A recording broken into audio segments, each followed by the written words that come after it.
Paul, if I could ask you to open in prayer, please. Sister Presiding, ladies and gents, shall we open our evening with a prayer? Dearest God, we give thanks that we're able to meet and join together with like-minded souls for the purpose of the work of our religion, this religion being one of the most important things to happen to humanity, according to some famous spiritualists, since the Christ episode. For this religion provides and aims to provide the proof that we all survive that which we call physical death. We ask that the light of the God power, which becomes known to us when we know that we do survive, the light of that God power gives us the knowledge to improve ourselves, to improve our lives and everyone's life around us, and to do so through the vehicle that is the most profound love, unconditional, the love of parents for children and children for siblings and their parents, the love of friends, the love of all the relatives that we have, the love for the nations and the love for the whole of humanity and all of creation under the sun. For we know that we are not individual islands, that we are part of that great body that is humanity, that great body that is nature, that great body that is the fundamental building blocks of the universe. For that is the mind of God, and that mind is within us. And we give thanks for feeling that love, for being able to nurture it and to spread it. Amen. Yeah, I've chosen this PowerPoint presentation on the subject of physical mediumship because it's one of my favorite subjects. And, you know, when I read a book, I'm gravitated towards these books that describe full form materializations and anything really that is materialized spirit. I just think it's an incredible subject. I think it started when I was a toddler. I used to get asthma, and they didn't really know how to treat asthma in those Victorian terraced houses. And so it's quite a few years ago. I get my pension now, so it's not long ago. So they put me in my mother's bedroom with the only room upstairs with a coal fire. And when you've got asthma, you're in and out of like a dream state, aren't you? And I used to watch a group of Native American Indians sitting in a circle around that coal fire. And I didn't think anything more of it. I thought I was dreaming. But, you know, that's the start of it for me. And it's been an incredible journey. So let's share part of my research then into physical mediumship. Now, physical phenomena has, throughout the ages, been the subject of belief or non-belief. And have you ever been asked, do you believe in ghosts? Why? When there is so much reported incidences of ghostly, etc. phenomena in every culture, every country. Or is it the oldest adage, seeing is believing? And for those without personal experience, will they only believe what they witness for themselves? Orthodox science will have nothing to do with the paranormal and spiritualism's evidence of materializations, nor of Christianity, which teaches that the Nazarene rose from the dead and was seen fully materialized after death. There again, Orthodox Christianity also refuses to accept the evidence that spiritualism gives for the basis of their own religion. So where is this all going? How far has physical phenomena developed?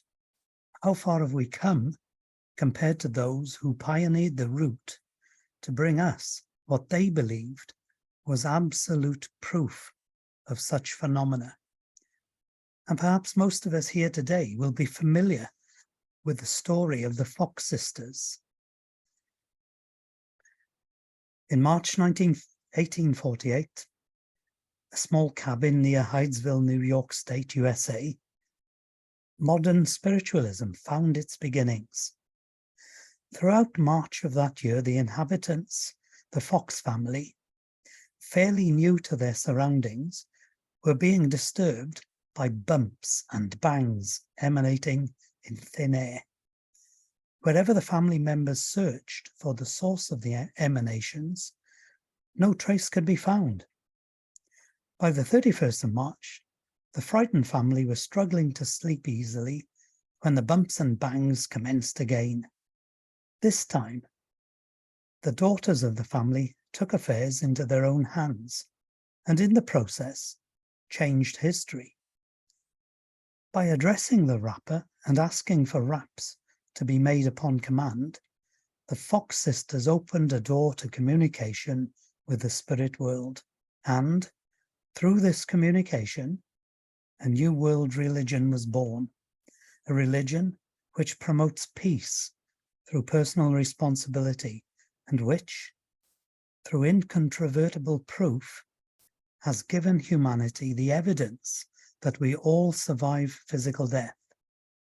These events are celebrated on 31st of March annually as the birth of modern spiritualism, Hydesville Day. With family members away for the night, neighbours began a communication process contrived by a simple alphabet code, 1 rap for A, 2 raps for B, 26 raps for Z. A lengthy process for the transfer of messages between the seen and the unseen. Spelling out the name Charles B. Rosmer, a murdered peddler's identity was established. And here we see the logical conclusion to the alphabet code, the talking board, otherwise known as a Ouija board. French for oui and German for ja for yes, so it's a yes board. Unseen spirit controllers intelligently inspire the movement of the planchette to point out a letter. The Victorian era set the perfect scene for a seance, a dimly lit room, candle or gaslight, and cold fires, where families sat without disturbance from outside influences. Perfect situations that paved the way for the spirit world to manifest through an unsuspecting member of that family, maybe, who had the ability of physical mediumship. News travelled quickly, which led to the interest to develop, and home circles were set up where dedicated sitters were regularly entertained by visitors from the spirit world. Testimony by the independent sitters described wonderful occurrences, kinetic movement of objects and levitations, apports and deports, balls of energy and sounds, including human voices recognizable to a sitter. Most early mediums would travel beyond their home circle, and such seances became regular occurrences in the houses of the rich and famous, right across Europe and America, from the 1850s to the first half of the 20th century. Large demonstrations also took place, the Fox sisters being early exponents of such demonstrations. In midlife, the Fox sisters said that they had faked the raps by cracking their toe knuckles. However, the early rappings were taking place even when the sisters were not present. Remember, we said that the ladies of the house and the children were sent away. This is Jack Webber as featured in Harry Edwards' book. Jack worked with the photographer Leon Isaac, who experimented with infrared photography. This picture shows a table apparently levitating, independent of physical support. And if Jack was holding it with his tied down hand, it would be quite hard to hold that table, wouldn't it? Nobody, I suppose the lady could be holding it, but I don't think so. The medium is tied down and the sitters are holding hands. The room would be in darkness and the photograph taken using infrared flashbulb. Table work is still used in the early stages of a new physical circle. Putting your hands on a table and encouraging spirit forward can be used for development. A bit like using a Ouija board for transmitting messages, the table can be tilted to spell out messages. Even though these methods are often regarded as the lowest form of communication with spirit, I know of sitters who have had very evidential messages from loved ones via them. And once in Germany, at a table tilting session, letters were spelt out which seemed impossible combinations to the English speakers present. Yet German speakers said the letters were forming normal German words. The pinnacle of development in table tilting is levitation of the table, independent of human touch, just as appears in that photo. At this stage, other physical phenomena is likely to be occurring. For example, Jack Webber was often tied up by skilled knot-tying specialists, as there were still numerous seamen skilled with ropes and knots around in his day. Long ropes were often used, and when Jack was totally secured, the ends of the ropes were sewn up to make one continuous length. In the darkness, the ropes would miraculously fall off the medium, and when the light was put on, they'd be seen in a pile on the floor. The light would be turned back off again. In the darkness, the ropes would be replaced by spirit to the same degree of tension and complexity.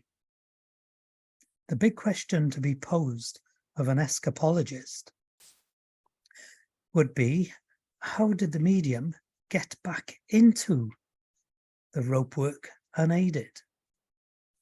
Maybe it's one thing to get out of ropes, to get back into them. Now this photo looks genuine. The chair is flying around independently. Seances are not exclusively held in pitch black. This photograph bears silent witness. We can only imagine the squeals and whoops of delight made by the excited sitters. Remember the previous picture of the sitters around the table in dim light? Again, the picture bore silent witness. Unfortunately, the conversations were not recorded in the early days. What was being said?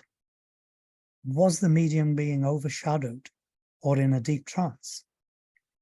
Could there have been independent or direct spirit voice?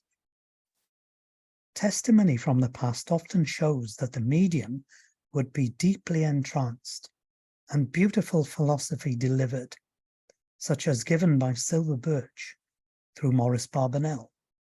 Then again, independent or direct voice can be developed. This form of physical mediumship was an important source of proof obtained by the likes of Arthur Finlay through John Sloan, Scottish medium, and Arthur Conan Doyle via Evan Powell. Leslie Flint was a marvelous direct voice physical medium, and countless recordings of spirits speaking exist. And you'd have to see the Leslie Flint website to hear the recordings. Whether table tilting and levitation are spirit activity or the mental capabilities of the sitters using mind over matter, as suggested by some, the distinct voices of spirit people in their own sex, intonation, language, and expression in the room, independent of the medium, and heard by all present, and often recognized by loved ones, must be difficult to fraudulently reproduce.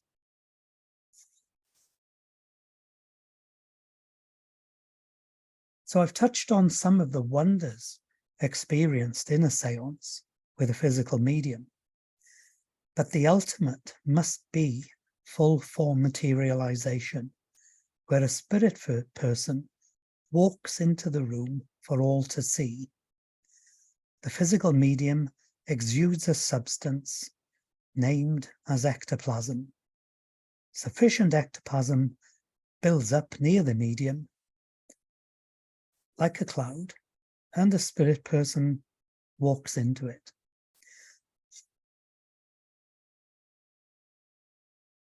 It's even been known that by invitation, a materialized spirit can be touched and a pulse felt with normal body heat. For those who've experienced this, they have experienced the ultimate proof that we survive physical death. Now that's a painting by James Tissot, and he lost his wife, went to a physical medium, sat in a seance, and that's his wife on the right-hand side who materialized, along with the guide of the physical medium on the left. And they brought their own spirit lights along with them. So what is this substance then that we call ectoplasm? I think that's a picture of Kai Muga with ectoplasm flowing out from near his shoulder by the look of it. So Wikipedia says about ectoplasm, ectoplasm is said to be formed by physical mediums when in a trance state. This material is excreted as a gauze-like substance from orifices on the medium's body, and spiritual entities are said to drape this substance over their non-physical body, enabling them to interact in the physical and real universe. Some accounts claim that ectoplasm begins clear and almost invisible, but darkens and becomes visible as the psychic energy becomes stronger. Still other accounts state that in extreme cases, ectoplasm will develop a strong odor. According to some mediums, the ectoplasm cannot occur in light conditions, as the ectoplasmic substance would disintegrate. The physical researcher Gustav Gailey defined ectoplasm as being very variable in appearance, being sometimes vaporous, sometimes a plastic paste, sometimes a bundle of fine threads, or a membrane with swellings or fringes, or a fine fabric-like tissue. Arthur Conan Doyle described ectoplasm as a viscous, gelatinous substance, which appeared to differ from every known form of matter in that it could solidify and be used for material purposes. Although the term is widespread in popular culture, the physical existence of ectoplasm is not accepted by science. Some tested samples purported to be ectoplasm have been found to be various non-paranormal substances. Other researchers have duplicated with non-supernatural materials. The photographic effects sometimes said to prove the existence of ectoplasm. Now, Wikipedia is notoriously skeptical of anything parapsychological, and there's teams of people out there who actually rewrite anything that a spiritualist might write on Wikipedia, you know, with all their vast experience. Somebody comes along and rewrites it. And they actually said in that paragraph there, the physical existence of ectoplasm is not accepted by science. And that is simply not true. It would be more correct to say the physical existence of ectoplasm is not accepted by orthodox science. My brother's a scientist. He's got a doctorate. He could have been a professor if he'd stayed in university in organic chemistry. Does that make him an expert in this? He's an organic chemist. No, He's never read a single book or visited a single seance or experienced any kind of mediumistic activity. So what kind of expert, scientific or otherwise, would he be? Scientists such as William Crookes, well, Sir William Crookes, Sir Oliver Lodge, Logie Baird, Alfred Russel Wallace, all these are early pioneers, all investigated mediums. They had a bunch of mediums each that they all investigated, attended countless seances during their day, and they started out trying to prove that it was all fake and fraud, but they all became committed spiritualists, having proved to their own scientific satisfaction the truth and the facts. But, you know, human nature being what it is, fraud does creep in. I'm sure it has. And here we see a representation of a spirit hand beneath a table. I think that's Arthur Conan Doyle, isn't it, in the second person in from the right? Presumably, the hand is there to represent a spirit and how they tilt a table. To my mind, though, this is a double exposure of the photo. And it was taken at a time and worked at a time when people believed the camera never lied. And I should think that photographers are the first people to find out, well, actually, we can do some great artwork here with photographs. What do you make of that one? To my mind, again, that is the various non-paranormal substances, as mentioned in the Wikipedia quote. And I don't like many of these old photographs. I don't know what they aim to show, but I think somebody's having a bit of a laugh there. If you were seriously trying to convince anyone that, you know, that was ectoplasm, personally, I think you're just having a laugh. And this is one suggested method for tilting a table. Never tried that one. We always use a high table and stand up around it. But, you know, when people move their hands like this back and forward, it does look a bit suspicious, doesn't it? I don't know. Every time I've tried table tilting, unless you've got somebody who has the ability, it just doesn't move. So, and when we do it, we just put our fingertips on it vertically. And also, every single person around the table at some point takes their hands off the table, and it still goes back and forth.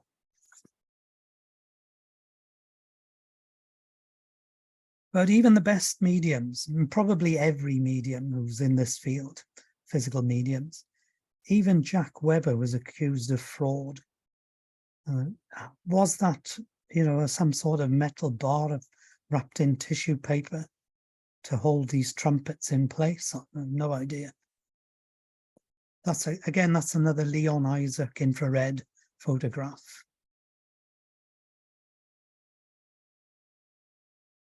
What do you make of this one then? Now, the medium here is said to be Scotland's one and only Helen Duncan. But clearly, the baby is one of Wikipedia's various non-paranormal substances. I don't think anybody would say that that was a genuine spirit person wrapped in ectoplasm, would they? But what do we actually have here? If you read the plate at the bottom, it's quoting Mrs. Duncan at her home, two different seances. You know, is that outright fraud? Did somebody take a photograph somehow and that's what they saw? Was this what the people were seeing? Is that actually Helen Duncan? I don't even think that, I know Margaret Hahn, who was Margaret Archibald, is Helen Duncan's granddaughter. I don't even think that she would recognize that being her grandmother.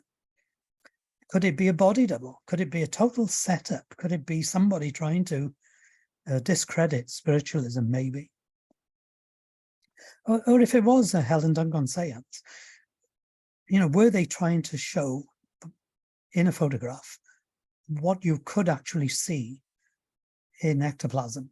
but you couldn't take a photo of the ectoplasm. I mean, that's all possible, isn't it? Because the spirit team would have said what could be taken by way of photography, etc., right from the word go. Now, this lovely photo of Helen Duncan, if you read the personal testimony of witnesses who sat in her seances,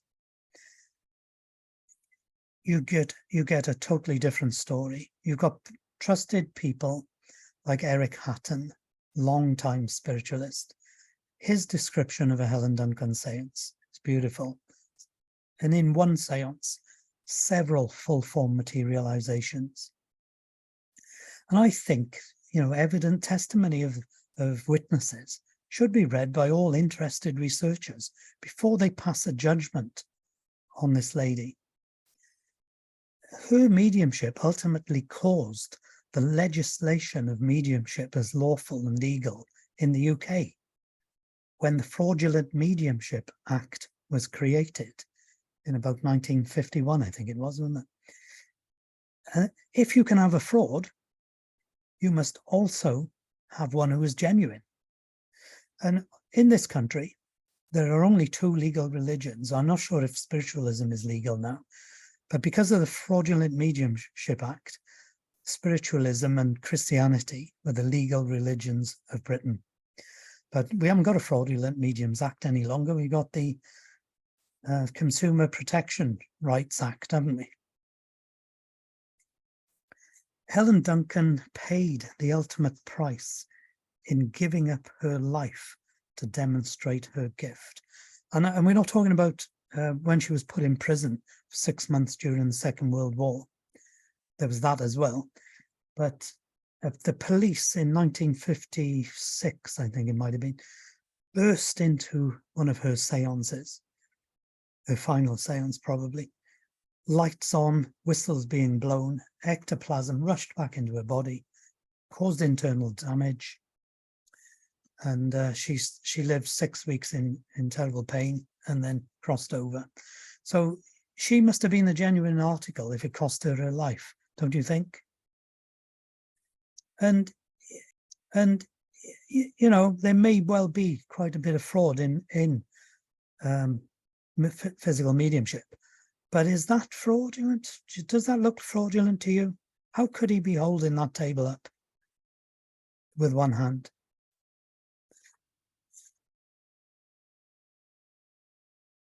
So then we come to some of the great evidence that there is. The Saturday Night Club was one body of small group of people who provided such evidence. The Saturday Night Club was a circle which sat for many years during the late 1940s and 1950s in Middlesbrough, UK. The medium was the mother of the family, Minnie. One of the sitters was her son, Tom, and another one was her sister, Ag. Here is a picture of a trumpet held by an ectoplasmic rod, and the ectoplasm exudes from the medium. After his mother's death, Tom Harrison travelled extensively speaking about what he had witnessed in the circle.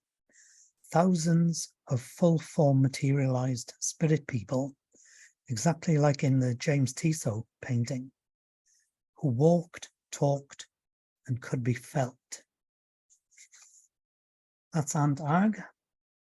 And after her death, she came back as one of the full-form materializations on a regular basis. And once even held a baby newly born into the family in her arms.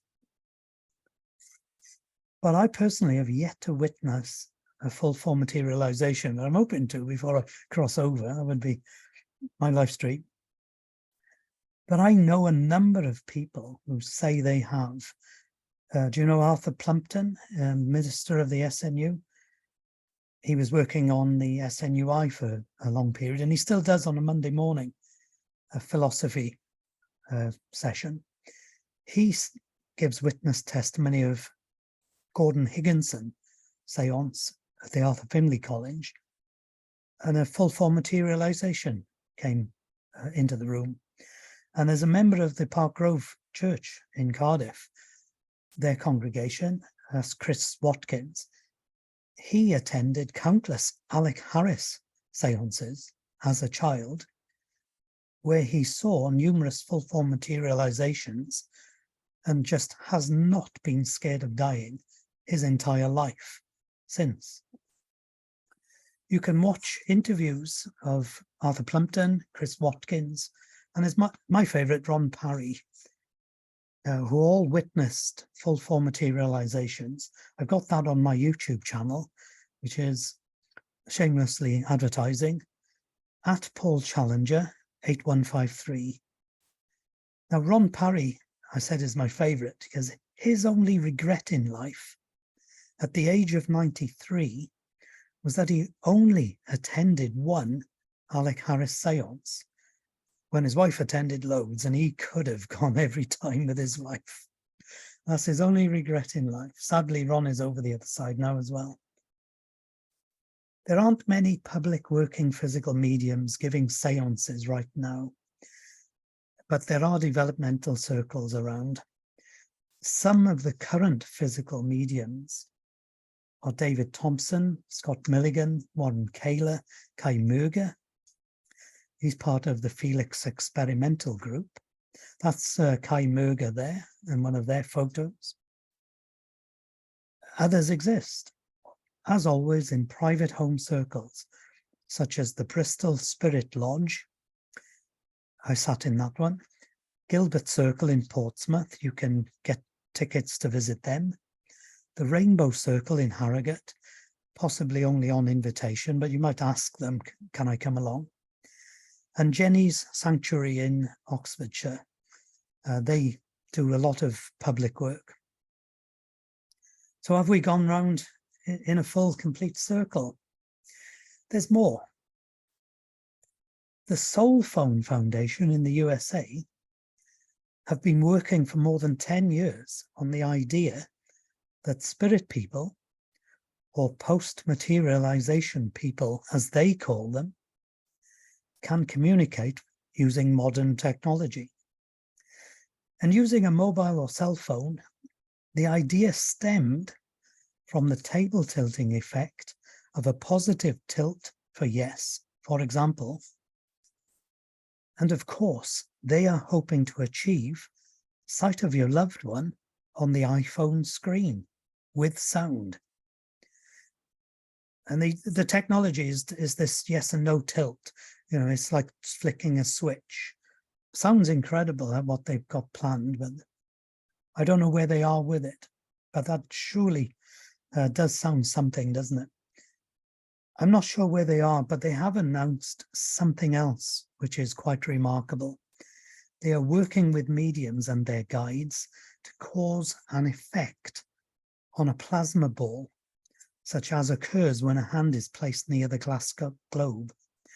2 rooms are involved, one with all the physical people in it, the other with just the globe on a table and cameras. The people watching invite the medium to ask their spirit guide to stand next to the globe in the locked room and put out a hand near the glass.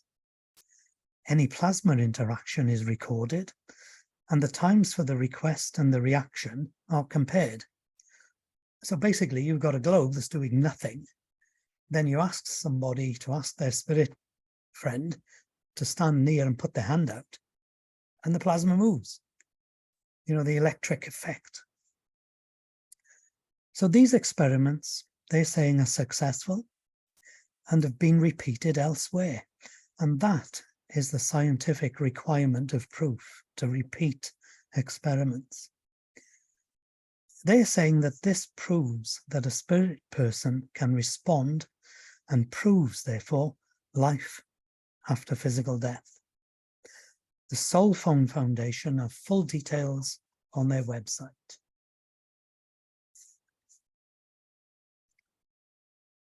At the start, we talked about belief and looked at the history of physical mediumship in modern spiritualism and how mediums and the phenomena developed from alphabet codes to table tilting through to full form materializations.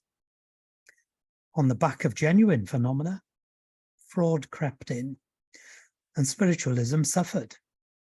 Skeptics pointed out fakery to ridicule and dismiss the whole philosophy. And that's why you find that often spiritualists are the first people to point out fraud.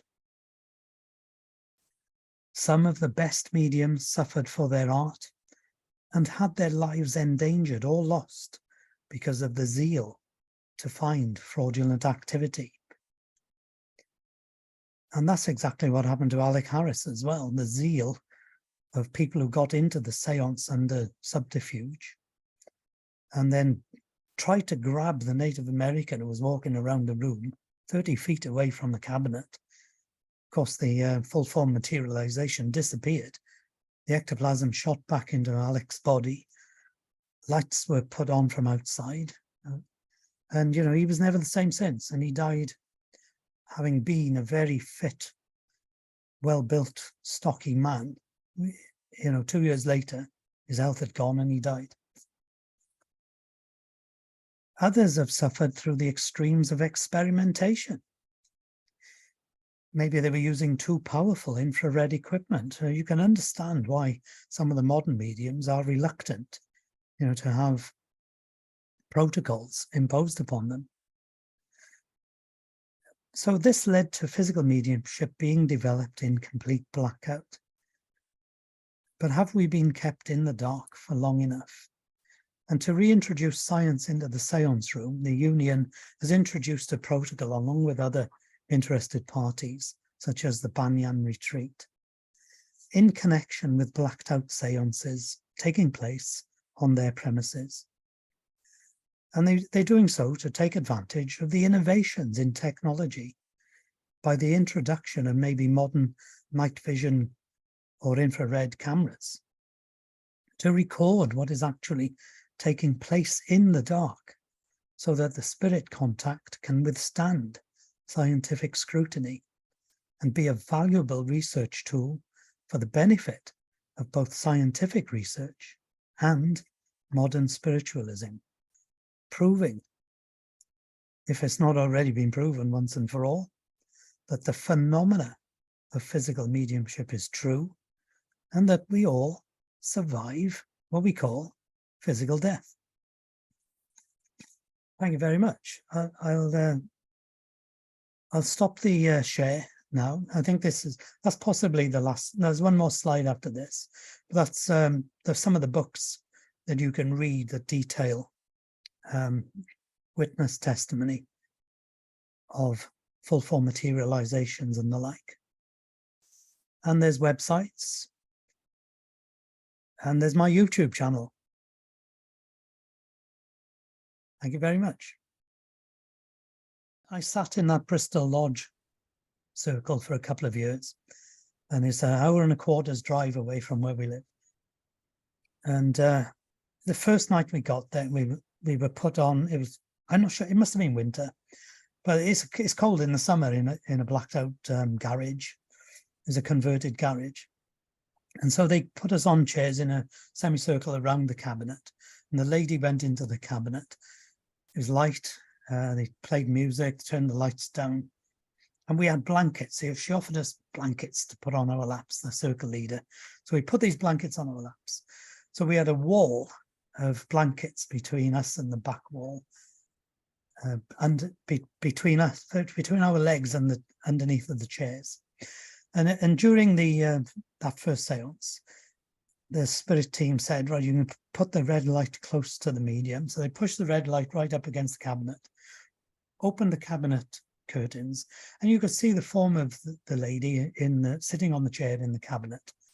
Cabinet is just a wooden box with ordinary curtains in the front and a wooden lid to it, painted black.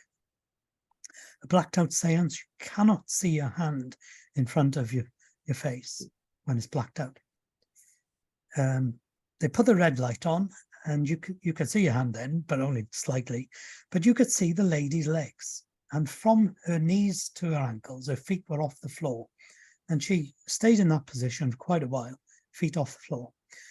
And at some point, very soon after the light went on, and this is all in that red light, you could see her right foot flapping so fast that it was barely visible.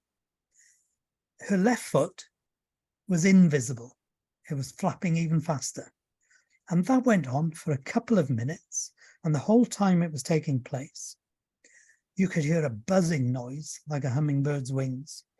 I saw that a couple of times. How do you do that?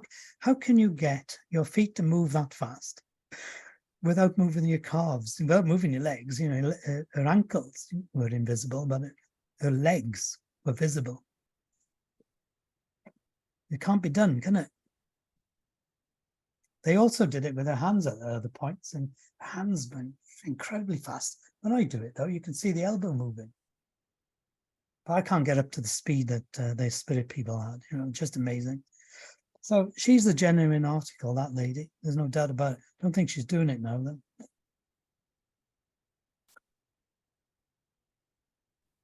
It's sad. When I used to serve painting church, I don't know if you know them, Paul, Lou and Heather, is it Sutton?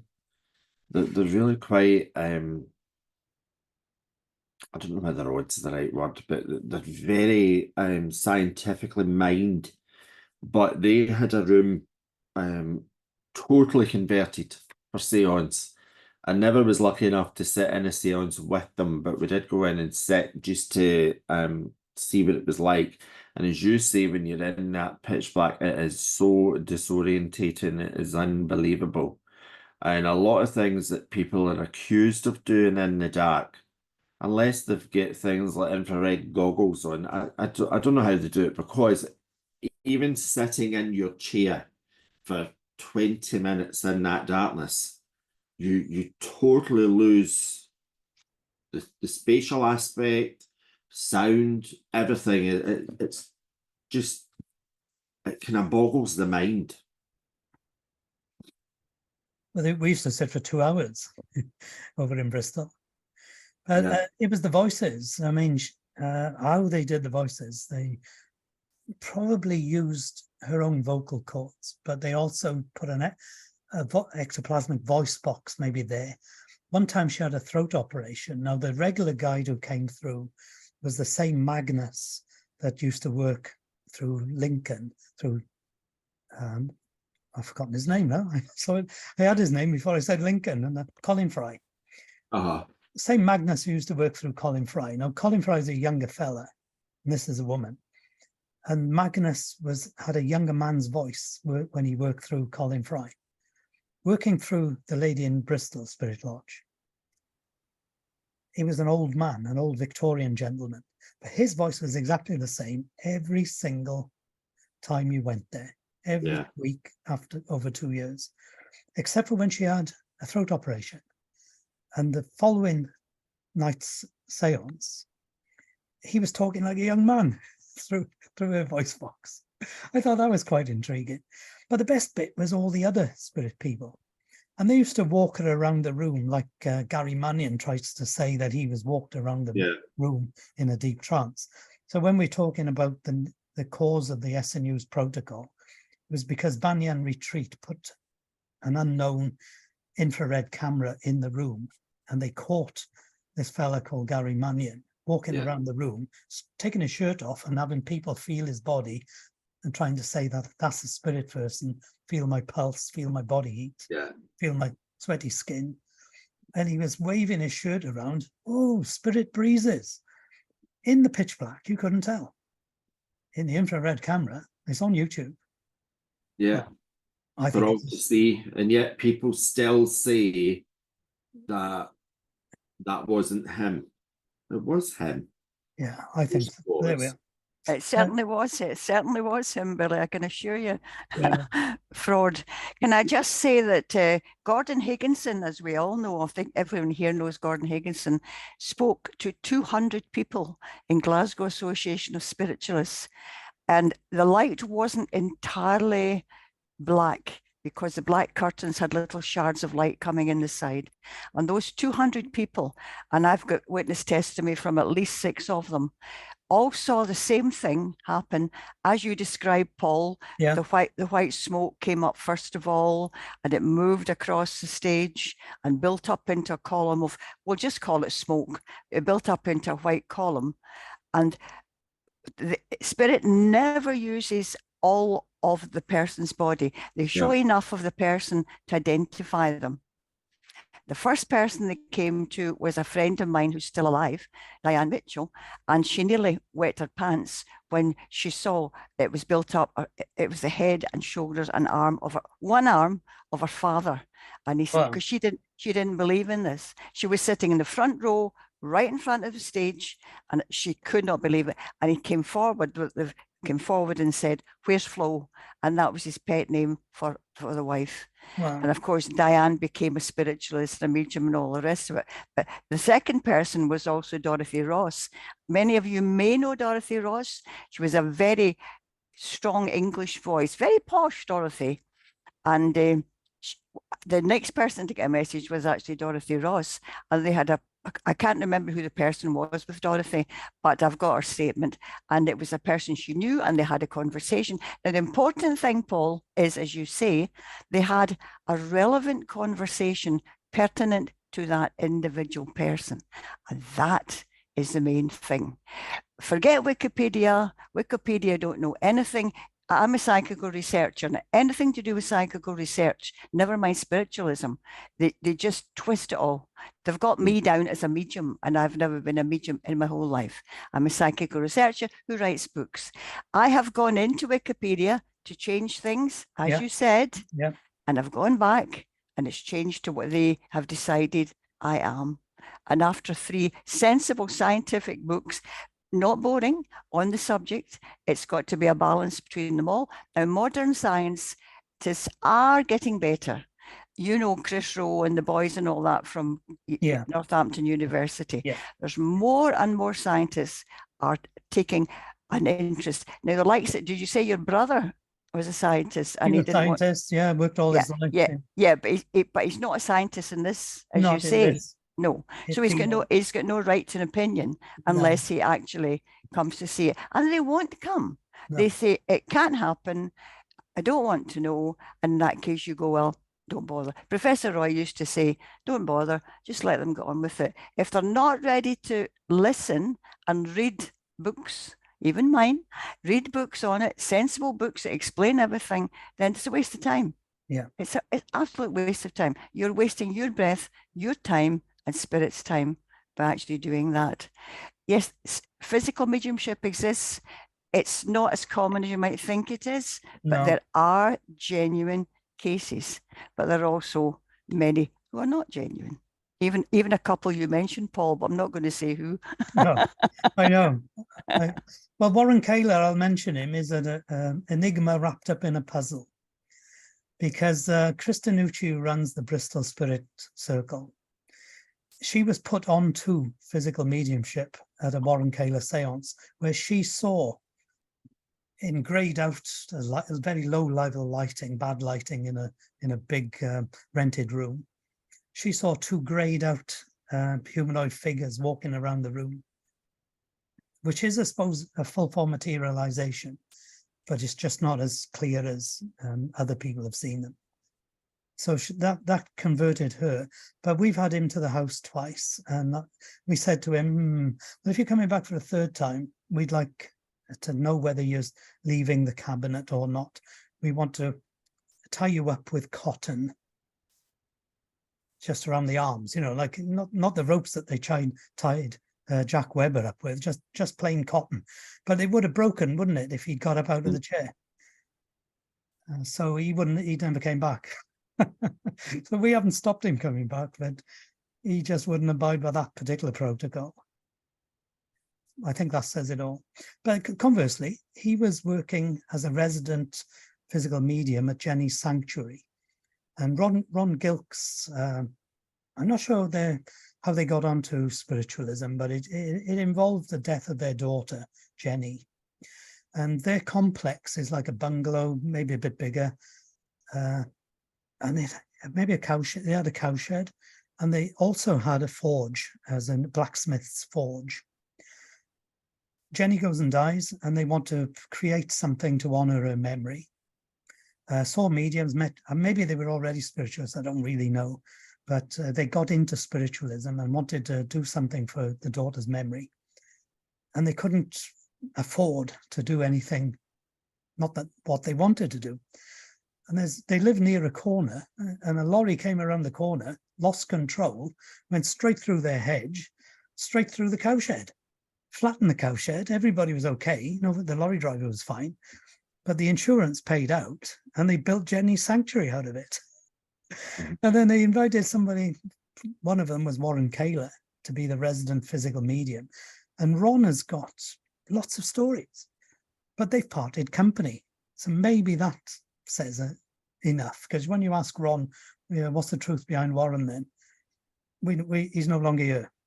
But he's got a rod of metal in the sanctuary. How long is it? So if it was straight, it would maybe be that long, and it's tied in a knot.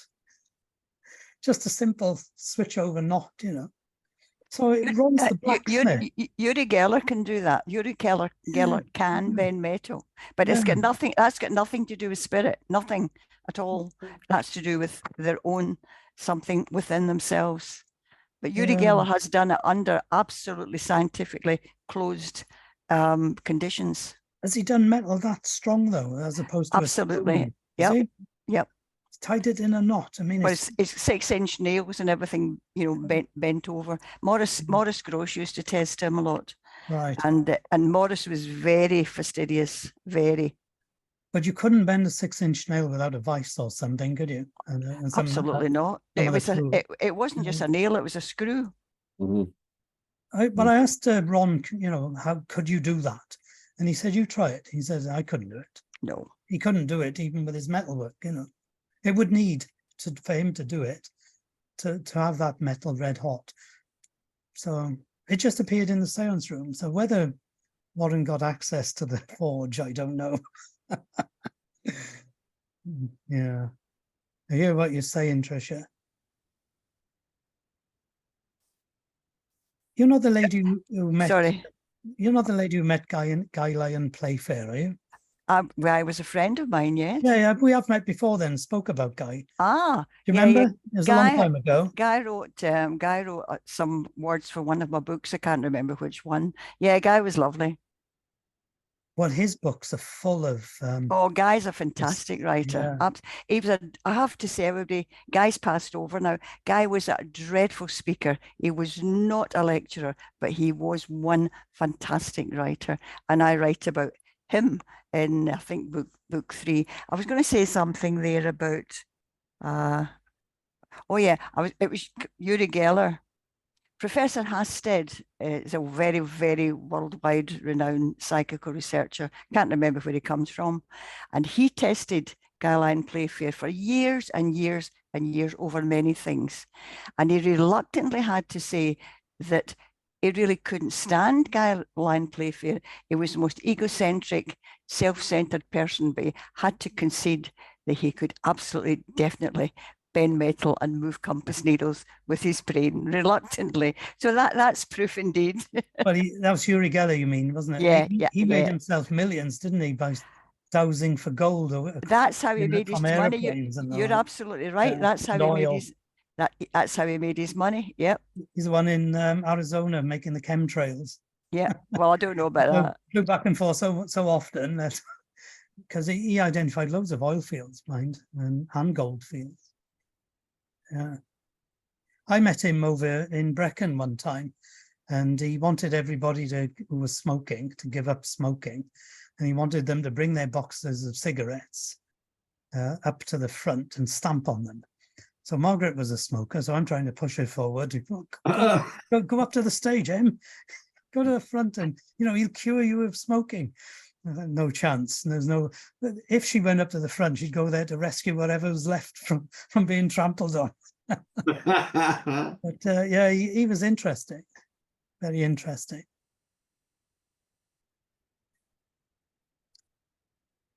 I've sat in a a darkened room and not seen full form materialization, but would agree with, I think it was William who said, you get completely disorientated in a dark room. And when you know the people that are in there, you know they're not cheating, and children were moving toys around and things. So quite fascinating. Just going back to the ectoplasm. So scientifically, what exactly is it? I mean, it's not gauze or anything, but is it? I don't think they've ever found out. I would love to have acquired some for my brother to analyze. That would blow his mind, wouldn't it? I think it's more like a plasma. Yeah. And even that's not correct what I've said, but that's the nearest I can.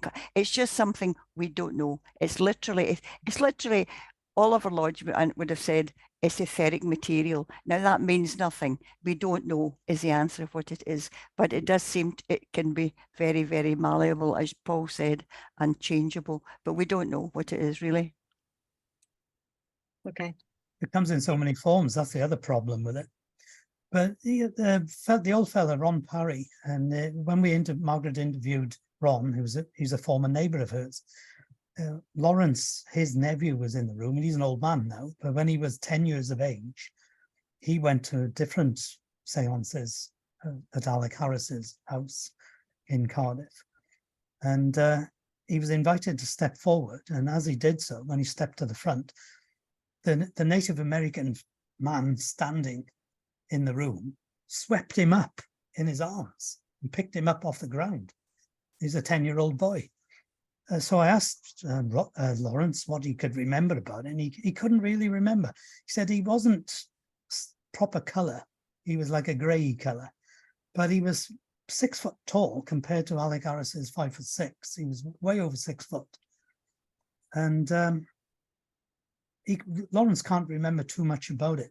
But Ron, who was an adult when he sat in this seance, he says something like along the lines, and if that bloody Indian comes over to me, I'm out of that door. Yeah, he got some wonderful turns of phrases, but his only regret was that he only went to the one Alec Harris seance in his life, when he could have gone to loads. His wife did. Well, folks, that's after 8.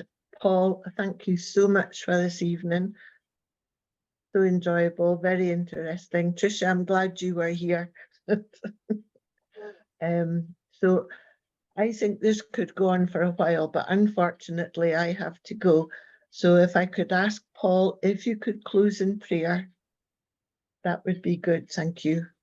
Sister Presiding, shall we close our evening as we began with a prayer? And as always, our gratitude is such that we appreciate all the gifts of the Spirit, all the knowledge that is imparted to us to enrich our lives. And we ask that the love fills our hearts to bring us ever closer to that God power, which the spirit world points us towards existing, so that we can feel that power as a tangible force in our lives, that we can learn and apply the knowledge that we acquire for the benefit of humanity and nature, so that we can become ambassadors of the spirit world, so that we can encourage more and more people to make their own investigations into the truth of survival. Amen. Amen.